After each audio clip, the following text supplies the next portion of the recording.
यूएलबीज और पंचायतों के चुनाव जम्मू कश्मीर में निश्चित रूप से कराए जाएंगे। मैं जोर दे के कह रहा हूं, निश्चित रूप से कराए जाएंगे। कुछ लोग हैं जिनको इसमें भी राजनीति करनी है, जिन्होंने पंचायतों का और यूएलबीज का गला घोंटा था, उन्हें याद आ रही है पंचायतें। मैं कुछ कहना नहीं चाहता हूं, लेकिन मुझे लगता है कि यहाँ के लोग अच्छी तरीके से जानते हैं। 847 करोड़ रुपए की लागत से जल जीवन मिशन में हर घर नल से जल पहुंचाने के संकल्प को पूरा किया जा रहा है। सभी पंचायतों और म्युनिसिपैलिटी में प्ले फील्ड की व्यवस्था हो, इसमें शिद्दत से काम हुआ है। बारामूला जिले में 2 स्टेडियम, एक बारामूला तथा एक सोपोर, और 2 इंडोर स्टेडियम, एक बारामूला और एक पट्टन। यह आकांक्षी जिला है, इसलिए स्वरोजगार, स्वास्थ्य, स्वच्छता, कृषि, हार्टिकल्चर, एजुकेशन पर विशेष बल दिया गया है। मेरे लिए व्यक्तिगत रूप से प्रसन्नता की बात है कि आज लगभग सभी डेवलपमेंट पैरामीटर्स पर बारामूला जम्मू कश्मीर के अग्रणी जिलों में शामिल हुआ है। यह सिर्फ जम्मू कश्मीर के प्रशासन की उपलब्धि नहीं, बल्कि मैं मानता हूं यहाँ के चुने हुए जनप्रतिनिधियों और नागरिकों की भागीदारी से लक्ष्य प्राप्त करने में हमें सहायता मिली है। इस वर्ष भी हम सबका फोकस एंटरप्रेन्योरशिप तथा एजुकेशन होना चाहिए, ताकि हर एक नौजवान स्वावलंबी बने, भावी पीढ़ी अपना भविष्य खुद तय करे। एक बात हमेशा याद रखिएगा, यह अमृतकाल युवाओं का कालखंड है। पिछले 4-4.5 वर्षों में जम्मू कश्मीर के बच्चों और बच्चियों की आकांक्षाएं और सपने अब बड़े हुए। उसे पूरा करने में हमारे नौजवान बच्चे और बच्चियां जुटे हैं।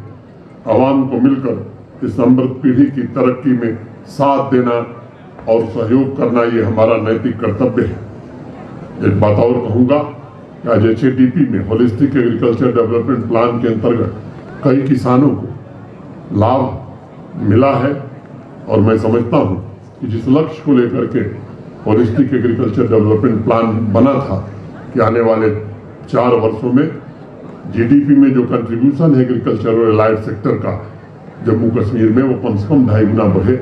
मैं पूरी तरह आश्वस्त हूँ।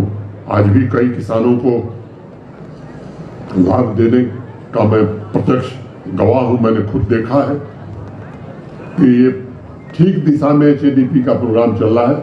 मैं अपने सभी साथियों का जो इस प्रोग्राम को जमीन पर उतारने में लगे हैं, उनका भी हृदय से अभिनंदन करना चाहता हूँ, और उनसे एक बात कहना चाहता हूँ, 70% आबादी जम्मू कश्मीर की एग्रीकल्चर और एलाइड एक्टिविटीज से जुड़ी है। अगर जम्मू कश्मीर को हमें बदलना है तो एग्रीकल्चर सेक्टर को भी पूरी तरह से ट्रांसफॉर्म करना होगा।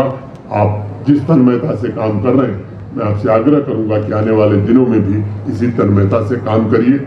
ऐसे ही स्पोर्ट्स का जिक्र हुआ, मैं कह सकता हूँ कि आज जिस तरह से स्पोर्ट्स जम्मू कश्मीर के कोने कोने में जिस गति से बढ़ा है, निश्चित रूप से जहाँ नौजवानों को श्रेय जाता है, वहीं हमारे स्पोर्ट्स डिपार्टमेंट को भी श्रेय जाता है कि हमारे अफसरों ने नौजवानों के लिए काफी अवसर उपलब्ध कराए।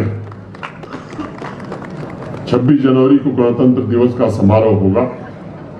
मैं आप सबसे आज अपील करता हूं, पिछले 3 वर्षों से, चाहे वो स्वतंत्रता दिवस का कार्यक्रम हो, चाहे गणतंत्र दिवस का कार्यक्रम हो, बारामूला और पूरे कश्मीर घाटी के नौजवानों ने, यहाँ के बुजुर्गों ने, सबने बढ़ चढ़ करके हिस्सा लिया है। मैं फिर आपसे अपील करना चाहता हूँ कि इस काम को पूरा होने के बाद यूएलबीज और पंचायतों के चुनाव जम्मू कश्मीर में निश्चित रूप से कराए जाएंगे।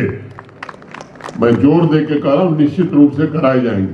कुछ लोग हैं जिनको इसमें भी राजनीति करनी है, जिन्होंने पंचायतों का और यूएलबीज का गला घोंटा था, उन्हें याद आ रही है पंचायतें। मैं कुछ कहना नहीं चाहता हूं, लेकिन मुझे लगता है कि यहाँ के लोग अच्छी तरीके से जानते हैं कि ये कौन लोग हैं, इनके इरादे क्या हैं। ये फिर चाहते हैं कि पंचायतें उसी हालत में पहुंच जाएं, सब कुछ उन्हीं के द्वारा हो, और मैं आपको भरोसा देना चाहता हूं कि ऐसा होने नहीं दिया जाएगा।